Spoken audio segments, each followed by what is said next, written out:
Huwag mahihiyang magtanong. Burger sa akin. Subang yumaman pare. Paano pre? Tara, may interview na kayo pare. Saan? Doon! So good morning po ate. May mga ilan lang akong katanungan para po sa inyo. So yung unang katanungan po namin is, what motivated you to become an entrepreneur? Parang ano po siya? Ano po yung nagtulak sa inyo para maging isang magtayo ng business? Siyempre, para kumita, magkaroon ng hanap buhay. Yun ang pinaka-ano, kaya kami nagtayo ng business. Sa pangalawang tanong naman to, what do you think are characteristics and competencies that you made successful entrepreneurship? Parang ano po yung yung sa tingin nyo naging katangian para maging successful yung business niyo po? Siyempre, kailangan mas mura yung paninda mo. Kasi kung mahal, siyempre, sa iba pupunta yung mamimili. Kaya kailangan mas mura. Mas ano sa tao. Kasi pag murang bilihin, mas malaking bagay kasi natitipid ng mga tao pag mura yung paninda mo. So number 3 naman po, what do you think of being unemployed? Parang ano po? Ano po yung sa tingin nyo yung ano? Ano po yung tingin nyo sa isang empleyado po?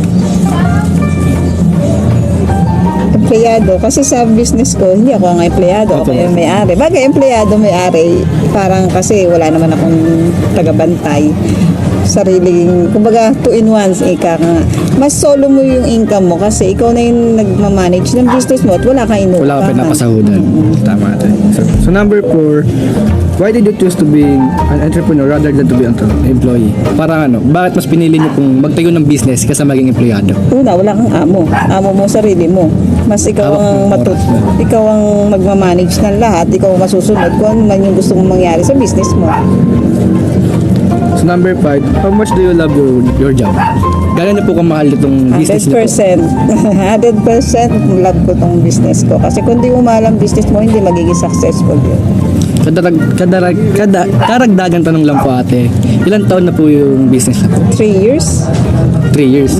So bali, ilan na po yung napagtapos po ng business niyo? Actually, hindi naman napagtapos kasi Pero may ilang anak niyo po kayo na natulungan ito po.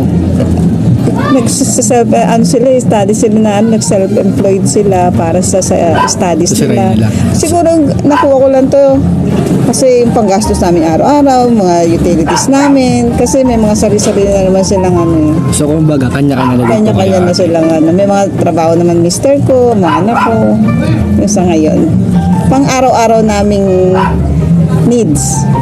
Tsaka yung mga utilities, yun dito ko yung kinukuha. Dito na po kayo.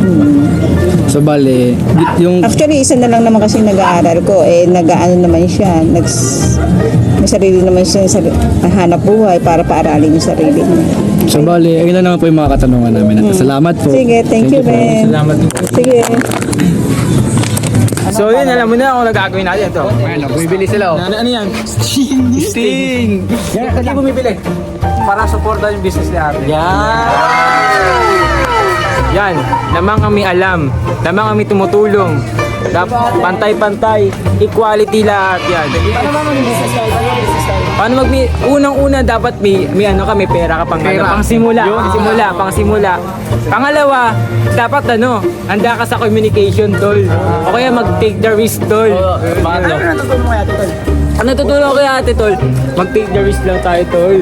Ay, ano naman masasabi? Kumbaga, kapag risky ka, hindi ka matatakot kung mapunta ka sa success or hindi. Kasi Gusto niyo bang yumaman?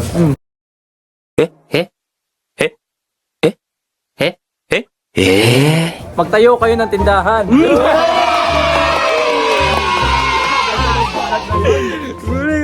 Yun lang guys. Goodbye. Pow!